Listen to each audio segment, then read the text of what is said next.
Next up is Dawn Noviello. Dawn is an environmental planner with Washington State Department of Fish and Wildlife, serving as section lead for the oil spill team. He's worked in oil spill response planning for marine mammals.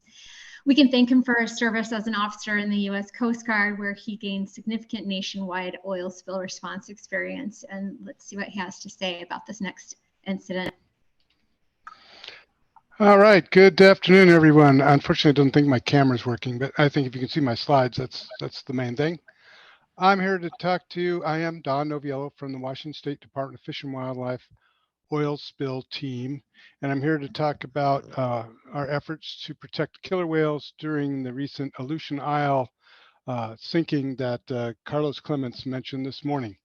And our group at the Department of Fish and Wildlife oil spill team, we support Department of Ecology, the people that work for Carlos, and of course the federal FOSCs for the Coast Guard and EPA. Next slide, please.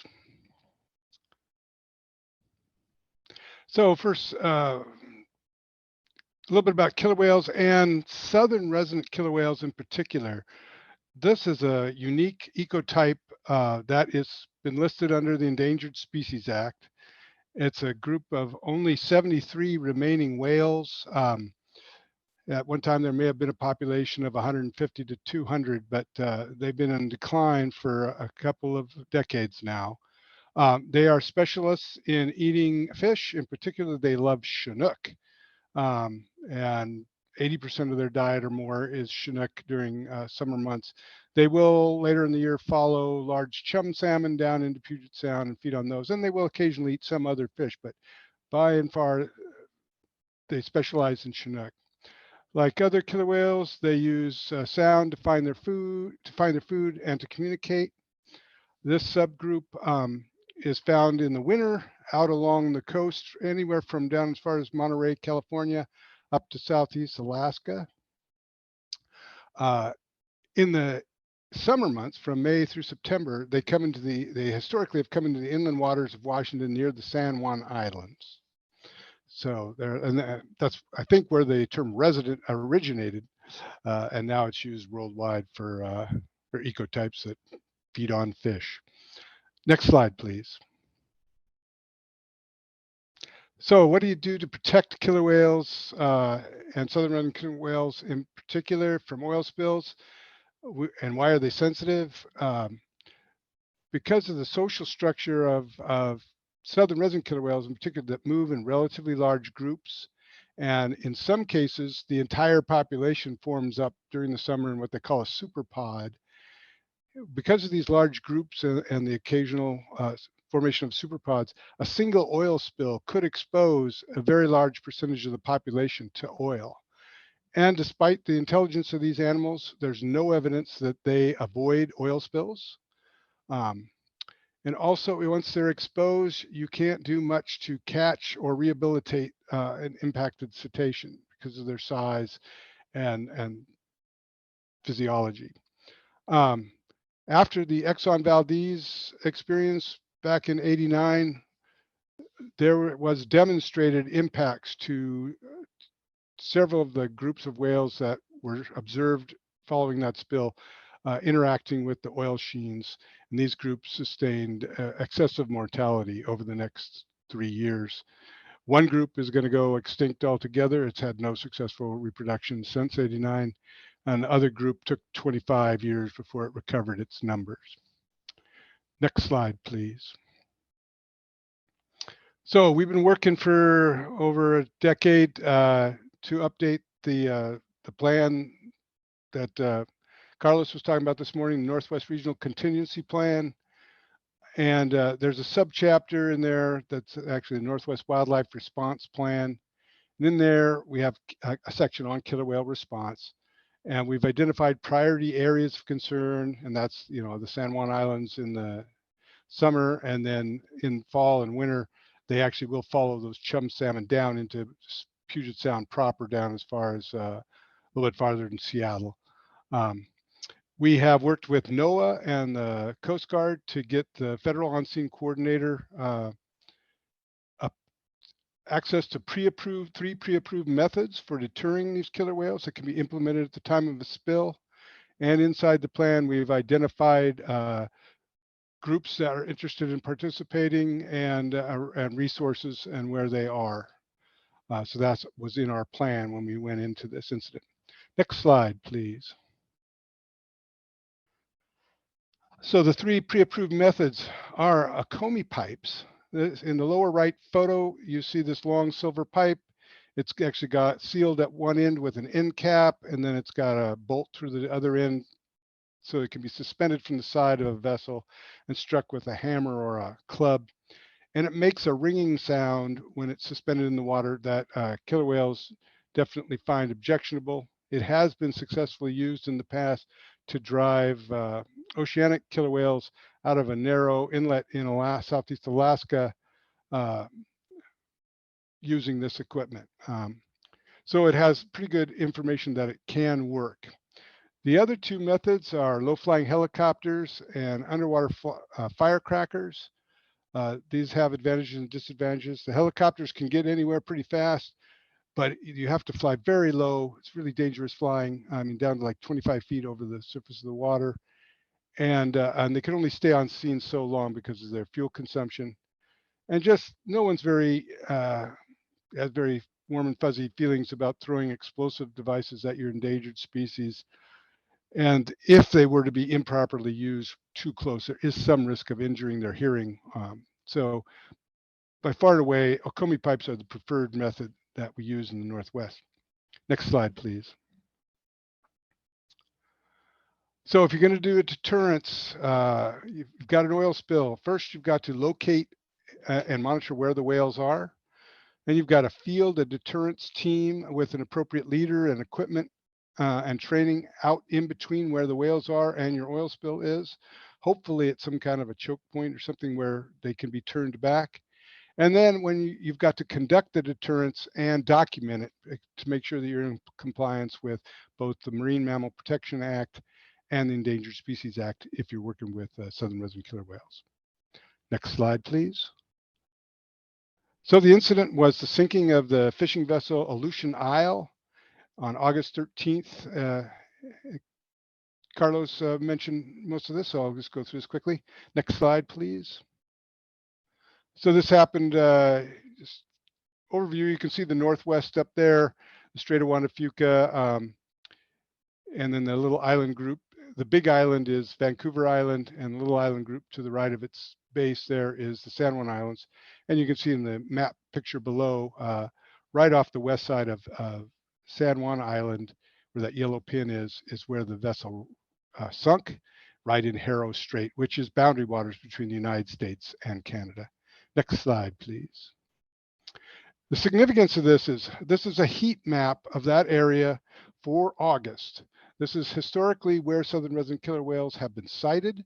You can see the red up along the inside of the west side of San Juan Island there. And next slide, please.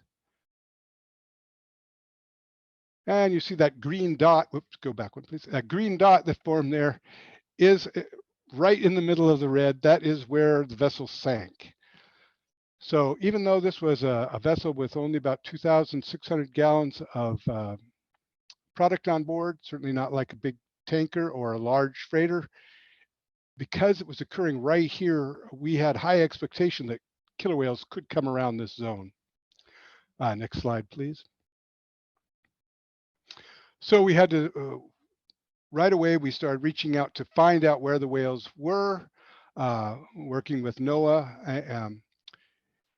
We reached out to the Orca Network, which is a nonprofit group that for over 20 years has been collecting citizen sightings of whales and relating that information. The Pacific Whale Watch Association also gave us access to their proprietary app that they use for tracking whales that they sight during their daily whale watching enterprises. We got some information from research community that because this is a time when they're abundant off the west side, was working that area. We also used the hydrophone from both the Canadian Department of Fisheries and Ocean and Orca Hydrophone Network that gave us some information on whale presence in different areas, particularly at night. But during the day, every 2 hours, we collected this information and put out a little chart like this to try and keep track of where the whales were relative to our wreck site. Okay, next slide, please. So the risk that we're worried about is the sheens of oil. Upper left, that's the sheen that happened the very first day. The white thing you see there is a net that was on board this fishing vessel. That was another issue that we dealt with, but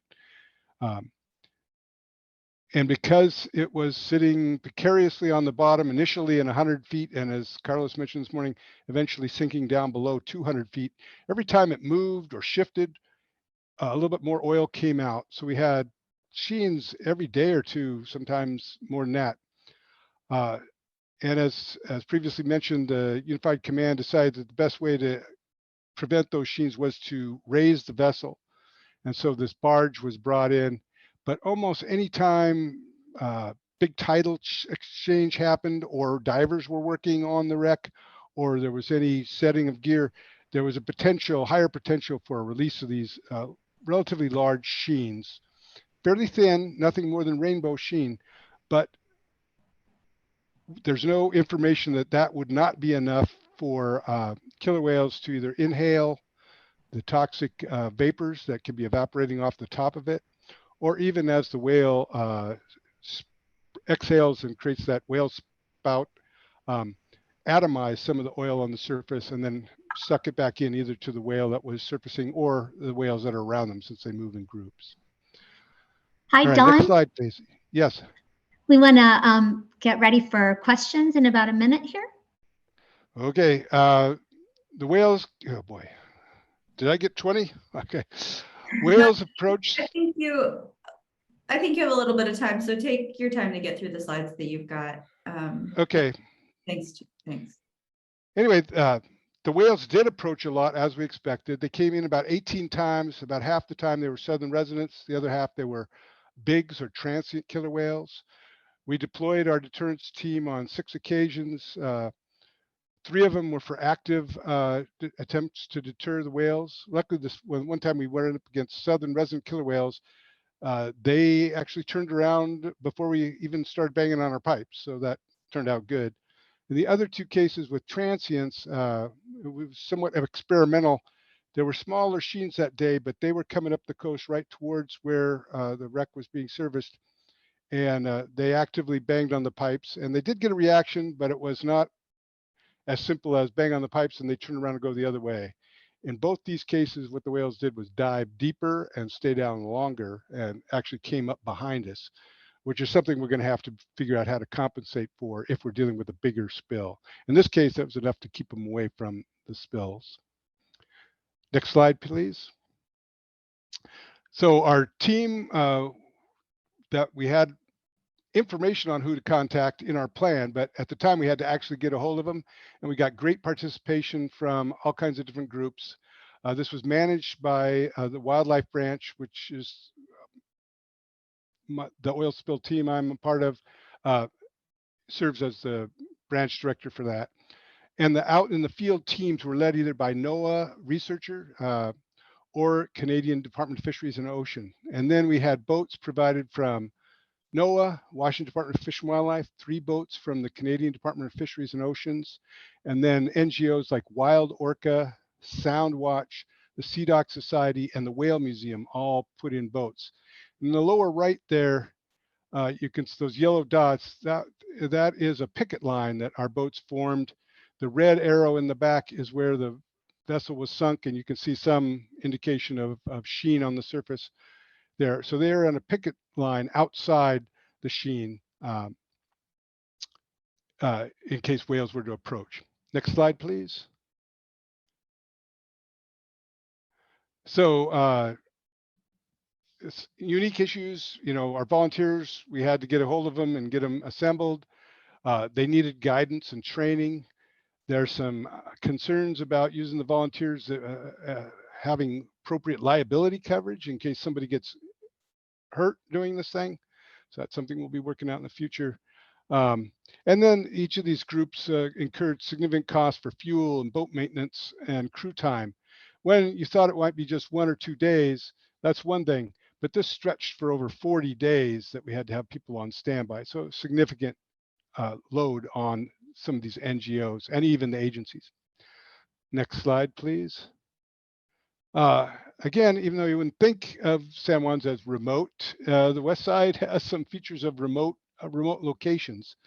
It takes a long time to get assets there if they're not already stationed in the islands, in particular like things like our key personnel from NOAA who work in Seattle. They have to contend with the ferry schedule and I-5 traffic, and it takes a number of hours to get there before you can even start setting up. And then once you do get there, particularly in the summer, like when this occurred, August 13th, you had limited housing. In some cases, we had to put up people in the fire stations for a while.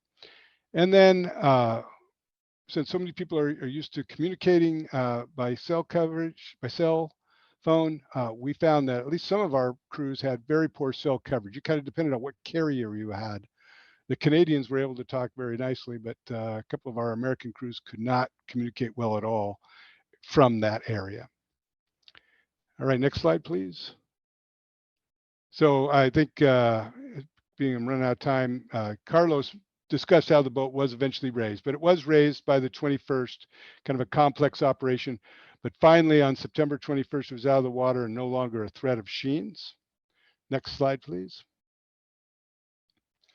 And then, so our preliminary lessons learned is that it takes a long time to get your crews out there. It took us a couple of days to get out there, even though there was a threat much sooner than that.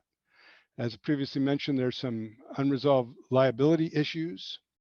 So because of that, in an ideal world, it was felt that a contracted on-call asset, group of boats with annual training would be preferable to just using volunteers. But the mechanism to getting to there is not clear at this point. We did excellent work with the Canadians. They have at least some assets that are on call. And so we need to do more joint training with them. We need to educate people about the transboundary agreements that allow us to work together. Some of our crews, when the Canadians would come out from their side, we'd come out from the American side. We'd pass some equipment back and forth, and that apparently drew the ire of some of the Canadian customs folks later on, even though nobody had actually landed in the other country. It should be covered by the plan, but I think we need more education on that. Monitoring the whales worked pretty well during the day, but at night, we really didn't know where they were unless they were detected by hydrophones. And so we'd love to have more hydrophone locations and better tech to monitor that. Right now, somebody's got to stay up all night and listen for the whales. We got to educate people that non-recoverable sheen, a term used by spill response, is not equal to non-injurious sheen when it comes to both birds and marine mammals. Drones were super useful in this for finding the leading edge of the sheens and observing the whales as they approached. And the Canadian drone was actually able to download still pictures almost instantaneously that could be sent to command posts and other interested folks. So super useful. And then finally, the deterrent signal itself, the sound of the Comey pipes, it's difficult to predict how the animals are going to react to that in open water. So we need more research on how to make that signal more effective, perhaps get other signals that would be more effective for actually keeping the whales away from the spill. Next slide. And that's my contact information. And I guess we're ready for questions. We can go. That's great, Don. Thank you. And thanks, Wes, for your question that Don just answered. I don't see any more in the chat. Meg can chime in, but yeah, feel free to send some messages. Yeah, thanks, Jen. I have a handful in the Q&A, so we'll go through these, and some of them I think you touched on by the end. There was a question from Mike D, specifically about tracking pods. He asked, are members of the Southern Resident Pod satellite tracked? And if so, are their locations easily shared during response? In particular, he's wondering if we'd know where the whales were in Southeast Alaska in the event of a spill. Do you have any thoughts on this? They are not tracked. They've had radio tags on them before. Unfortunately, there was a terrible event where one of the tracked animals died from a fungal infection at the tracking site. So it's rare that we will put those on anymore. They're trying to use other non-invasive methods for studying these whales. So unfortunately, we don't have any live time tracking on the whales. And in the San Juans, I know the whales are, folks know their general location often, and we have the whale network. Do you know of any work in Southeast Alaska, or someone else on the call perhaps can jump in and address this question, but work understanding where the pods might be up there? I don't have any specific knowledge of how they're tracked up in Alaska. Okay, if anyone does, feel free to chime in the chat. Let's see, there's a couple others. Dawn, at the end, you spoke to how deterrence methods may be improved, or lessons learned from the Aleutian Isle. Was there anything you wanted to add about that, like what you might do in the future? Well, we need to, of course, we've just got these 3 pre-approved methods right now, but the Canadians have underwater speakers that they have had some experience using on beluga whales up in the north. And we would like to explore the use of underwater speakers to play back both the sound of maybe Akomi pipes and other stimulus that might be effective. Also, the other advantage of the underwater speakers is those pipes have to be mounted at the surface of the water. So, and we have this experience now that at least in some cases, when they have access to deep water, the killer whales will dive down and go under us. If we could suspend a speaker down 60, 100 feet, perhaps it would be a more effective barrier, creating sound down there when they'd be less likely to dive under it. It's hard to know that for sure, but we'd like to gain more insight into how those things like that could work. Good. Yeah, and there's a related question whether those Okumi pipes can be used for pinnipeds. I've heard mixed things. We did a test deployment of them a number of years ago working with IOSA, and there was one sighting of one harbor seal, and we with the NOAA folks on site, we banged on one of the pipes and they didn't seem to pay any attention to it at all. So now I don't know about sea lions or other pinnipeds, but okay, yeah. there are other pingers and things that can work at least temporarily for those. Good. And there's another question that takes us back up to Alaska. Jeremy Rabita asked about those pre-approved hazing methods and do you know if anything is pre-approved in Alaska? Well, I don't know if your FOSC up there has been given a letter that says these are pre-approved, but they should talk to their NOAA consultant, perhaps accessing them through the scientific support coordinator. There is a general permit that's, my understanding says that if we are acting on behalf of the animal's welfare during an oil spill, that these things can be covered with NOAA concurrence. Okay. And that gets at Michael's question as well, I think. Is there a plan, or is there interest in a plan to develop ahead of incidents reviewed by NOAA to compare these non-injurious deterrents for southern resident killer whales? And it sounds like there's some work being done on that. Some work, but we need to look into, we need a funding source. We need some kind of experimental design that they can look at. We're not that far at this point. And unfortunately, it's very, very hard to do actual work with southern resident killer whales to test things. And we don't have access to a lot of other groups. Maybe I don't know, the northern residents are similar ecotype and their population is very stable. But we don't get those down in Washington very much. Perhaps Alaskans or somebody else would be interested in pursuing that. Sure.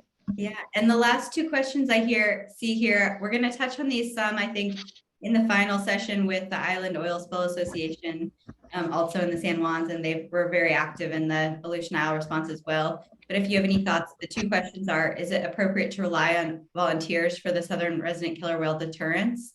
And secondly, are there private vessels to move people around the islands? Just a comment that it's a remote location with remote challenges and takes a long time to get staff up there. So again, we'll get some on that from Paul Hamdorf with IOSA, but if you want to weigh in on either one of those.